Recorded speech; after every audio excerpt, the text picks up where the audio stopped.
अस्सलाम वालेकुम बेटा, कैसे हैं आप सब। हमने रे ऑप्टिक्स वाला चैप्टर स्टार्ट कर रखा है और आज हम इसका 5वां टॉपिक डिस्कस करेंगे जिसका नाम है पावर ऑफ अ लेंस। ये छोटा सा लेक्चर है पर एग्ज़ाम के हिसाब से काफ़ी इम्पॉर्टेंट है क्योंकि इसमें से बेटा क्वेश्चन आते हैं। तो आइए स्टार्ट करते हैं कि लेंस की पावर हम किसे बोलते हैं। बेटा जब हम पावर का नाम सुनते हैं तो हमारे दिमाग में आता है कि कोई बंदा तब पावरफुल होगा जब वो ज़्यादा ज़ोर लगा सके, वो फाइट कर सके, अगले बंदे को जल्दी से हरा दे, जैसे पहलवान होते हैं। और जो बंदा ज़ोर नहीं लगा सकता या अगले को नहीं गिरा सकता, वो कमज़ोर होता है, उसके पास पावर नहीं है।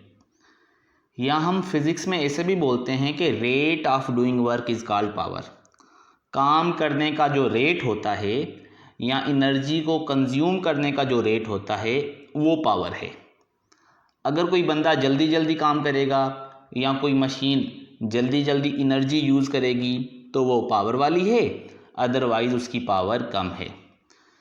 पर यहाँ पर हम लेंस की पावर की बात कर रहे हैं और लेंस ने तो कोई फाइट नहीं करनी और ना ही लेंस कोई एनर्जी वगैरह कंज्यूम करती है।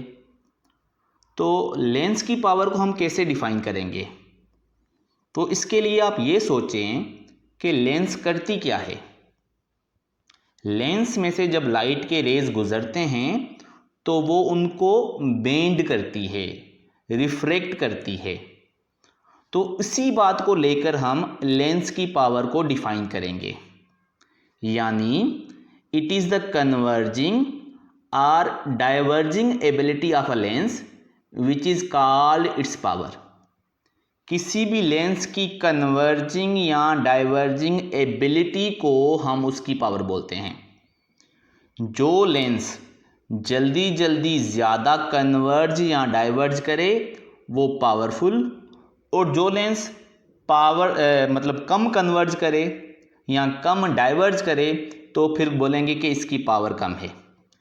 जैसे कि आप इस फिगर में देखोगे कि ये जो लेफ़्ट वाली लेंस है ये लाइट के रेज को ज़्यादा बेंड कर रही है। यहाँ पर बेंडिंग देखो ज़्यादा है, तो ये पावरफुल है। और ये देखो कम बेंड करती है और लाइट के रेज दूर जाकर मिलते हैं, तो हम बोलेंगे कि ये लेस बेंडिंग कर रही है, इस वजह से ये कम पावरफुल है। समझ में आया? अब यहाँ से एक और बात भी समझो कि लाइट के पैरेलल रेज जो होते हैं वो तो प्रिंसिपल फोकस पर आकर मिलते हैं। तो इसका मतलब है कि इसकी फोकल लेंथ कम है और इसकी फोकल लेंथ ज़्यादा है, क्योंकि यहाँ पर दूर जाकर रेज जो हैं वो मिल रहे हैं। तो समझ में आया कि जो लेंस ज़्यादा पावरफुल होती है उसकी फोकल लेंथ कम होती है और जो लेस पावरफुल होती है उसकी फोकल लेंथ ज़्यादा होती है। इसी वजह से अगर हम ऐसे कहें कि if lens has shorter focal length it is said to be more powerful, and similarly if lens has longer focal length then it is called less powerful. तो पावर का फोकल लेंथ के साथ जो रिश्ता है, जो रिलेशनशिप है, वो रेसिप्रोकल में है। यानी कि हम बोल सकते हैं कि power of a lens is defined as the reciprocal of its focal length. किसी भी लेंथ का जो रेसिप्रोकल होता है उसको हम लेंस की पावर बोलते हैं।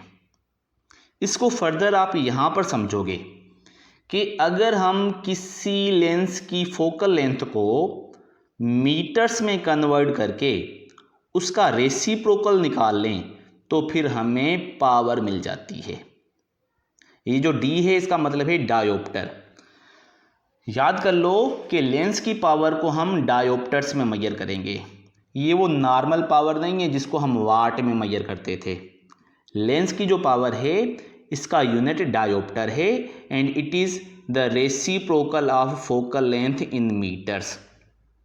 ठीक है, और इसका जो डायमेंशन होगा वो भी लेंथ इनवर्स होगा। ठीक हो गया। अब इस फार्मूले में क्या है कि हमें फोकल लेंथ मीटर में यूज़ करनी है, पर हमें अक्सर जो क्वेश्चंस आते हैं उसमें जो फोकल लेंथ होती है वो सेंटीमीटर में होती है। तो अगर हम सेंटीमीटर वाली वैल्यूज़ ले लें तो उसको भी मीटर में कन्वर्ट करना पड़ेगा। तो फिर हम बेटा कैसे करेंगे कि हम मीटर को सेंटीमीटर में कन्वर्ट करने के लिए क्या करते हैं, 100 से डिवाइड करते हैं। तो यहाँ पर हमें 100 से डिवाइड करना पड़ेगा, लेकिन यहाँ पर ये जो 100 से डिवीजन करेंगे तो 100 जो यहाँ पर होगा तीसरे नंबर पर वो चला जाएगा ऊपर पहले नंबर पर। तो इस तरीके से ये जो फार्मूला बनेगा ये अब सेंटीमीटर वाला फार्मूला बन जाएगा। यानी अगर आप reciprocal of focal length in metre निकालते हो तो आपकी मर्जी, लेकिन अगर आप फोकल लेंथ सेंटीमीटर में यूज़ करते हो तो फिर आपने ऊपर 100 upon focal length in centimetres use करना है। और इसी तरीके से अगर आप मिलीमीटर में यूज़ करते हो तो बेटा मिलीमीटर में कन्वर्ट करने के लिए यहाँ पर 1000 से डिवाइड करना पड़ेगा और फिर 1000 ऊपर चला जाएगा। तो power in dioptre will be equal to 1000 upon focal length in millimetre. ठीक है, तो आपकी मर्जी है कि सेंटीमीटर में वैल्यू यूज़ करो तो ऊपर 100 रखो, आपकी मर्जी है कि मिलीमीटर में आप यूज़ करो और ऊपर 1000 पुट करो, अदरवाइज आपको मीटर में कन्वर्ट करना पड़ेगा। ठीक है, यहां से आप क्या कर सकते हो कि कभी कभी फोकल लेंथ मिली होती है और पावर पूछता है, तो कभी कभी पावर दे देता है और फोकल लेंथ पूछता है, तो बेटा आप रेसिप्रोकल करके यहां पर ले आओगे। यानी focal length in metre is equal to 1 upon power in dioptre. पर अगर आपको फोकल लेंथ सेंटीमीटर में चाहिए तो फिर focal length in centimetre is equal to 100 upon power in dioptre. और इसी तरीके से मिलीमीटर में फोकल लेंथ जो है वो 1000 अपॉन पावर इन डायोप्टर के बराबर होगी। समझ में आया? अब यहाँ पर दो किस्म की लेंसेज होती हैं, एक कॉन्वेक्स लेंस जिसको हम कन्वर्जिंग लेंस बोलते हैं, और बेटा कन्वर्जिंग लेंस की फोकल लेंथ पॉजिटिव होती है, so they also have positive power values. तो फोकल लेंथ पॉजिटिव तो पावर भी पॉजिटिव, किसकी? कन्वर्जिंग या कॉन्वेक्स लेंस की। और इसी तरीके से डाइवर्जिंग या कॉनकेव लेंस जो है उसकी फोकल लेंथ नेगेटिव होती है, तो उसकी पावर वैल्यू भी नेगेटिव होगी। समझ में आया? अब इसके बाद मैं आपको कुछ एग्जांपल्स दूंगा ताकि आपका ये जो कॉन्सेप्ट है ये बिल्कुल क्लियर हो जाए। तो example number 1, what is the power of a convex lens. अब यहाँ पर आपने ये कॉन्वेक्स सुना तो ऑटोमेटिकली समझोगे कि पावर पॉजिटिव होनी चाहिए क्योंकि कॉन्वेक्स लेंस कन्वर्जिंग होती है। With a focal length of 25 centimetre, तो फोकल लेंथ इसकी दी है, पावर पूछ रहा है। आप ये वाला फार्मूला यूज़ कर सकते हो, पर यहाँ पर आपने क्या करना है, फोकल लेंथ को मीटर में पुट करना है। तो यहाँ तो आप 25 को मीटर में कन्वर्ट कर लो, कैसे करोगे? 25 अपॉन 100। ठीक है, आपकी मर्जी है। पर अगर वो 100 ऊपर चला जाए तो डायरेक्टली आप ये भी फार्मूला यूज़ कर सकते हो ना, 100 upon focal length in centimetre. एक ही तो बात है कि आप 25 को 100 से डिवाइड करके यहाँ पर रख लो और फिर वो 100 ऊपर चला जाए। यहाँ बेटा डायरेक्टली हमने ये फार्मूला बना लिया टाइम को सेव करने के लिए, तो हम जल्दी से क्या करेंगे, 100 को फोकल लेंथ इन सेंटीमीटर से डिवाइड कर लेंगे। समझ में आया? अब अगर हम वैल्यूज़ पुट करें तो 100 अपॉन 25, तो ये कितना हो जाएगा टेबल लगाने के बाद? 4 डायोप्टर्स। पावर का यूनिट क्या होगा? डायोप्टर्स। ठीक है, और इसके सामने कुछ नहीं है, मतलब पॉजिटिव है, यानी कन्वर्जिंग लेंस है। समझ में आ गया? इसी तरीके से एग्जाम्पल नंबर 2 पर आ जाते हैं, जिसमें क्या बोल रहा है, a lens has a power of -3.33 dioptres. अब यहाँ पर पावर दे रहा है और वो भी नेगेटिव में, और पूछ रहा है कि calculate the focal length of the lens and also it's type. अब इसका टाइप भी बताओ कि कन्वर्जिंग है, डाइवर्जिंग है। तो टाइप तो यहाँ से साइन से ही पता चल गया कि ये कॉनकेव लेंस होगी, यानी डाइवर्जिंग होगी। पर इसकी फोकल लेंथ कितनी होगी? तो ये देखो 1 upon focal length in metre, पर हमें फोकल लेंथ चाहिए तो इसके लिए हम इसको क्या करेंगे, रेसिप्रोकल करेंगे, यानी focal length is equal to 1 upon power in dioptre. ठीक है, यहाँ अगर आप सेंटीमीटर वाला फार्मूला देखोगे तो 100 upon focal length in centimetre. ठीक है। तो फोकल लेंथ की वैल्यू क्या हो जाएगी, focal length in centimetre is equal to 100 upon power in dioptre. अब हम फोकल लेंथ को डायरेक्ट सेंटीमीटर में निकाल लेंगे, या फिर आपकी मर्जी है कि पहले मीटर में निकाल लेते इसको रेसिप्रोकल करके, और फिर उस मीटर को आप 100 से मल्टीप्लाई करके फिर सेंटीमीटर में कन्वर्ट कर लेते। आपको जो तरीका आसान लगता है आप वैसे करो।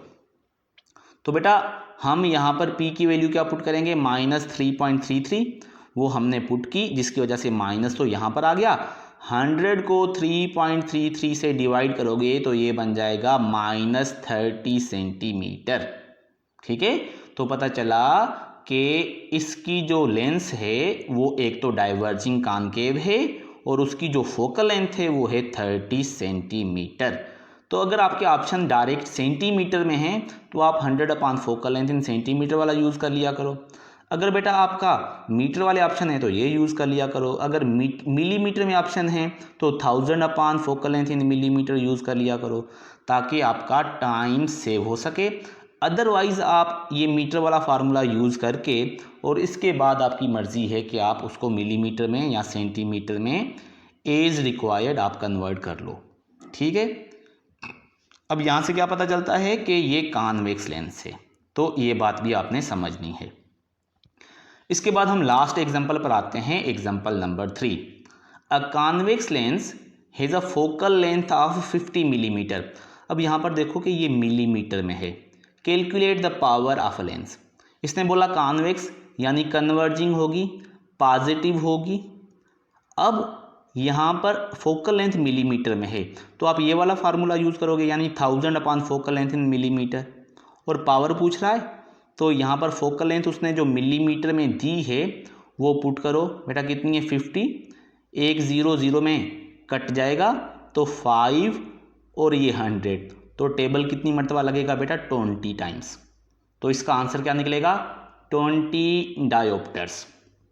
और प्लस क्यों, क्योंकि ये कॉन्वेक्स है या कन्वर्जिंग लेंस है, इसकी फोकल लेंथ भी पॉजिटिव थी तो पावर भी पॉजिटिव होगी, यानी ये लेंस जो है ये दरमियान में से थिक है और साइडों में से थिन है, कन्वर्जिंग है। ठीक हो गया। तो आई होप कि आप लोगों ने ये पावर वाला टॉपिक जो है ये अच्छे तरीके से समझ लिया होगा। नेक्स्ट लेक्चर में हम combination of thin lenses in contact में पढ़ेंगे, और जब हम देखेंगे कि दो लेंसेज कांटेक्ट में हैं तो उसके बाद उसकी पावर को कैसे कैलकुलेट करना है, तो वो भी आपको समझ में आएगा इंशाल्लाह। तो तब तक के लिए अल्लाह हाफिज़।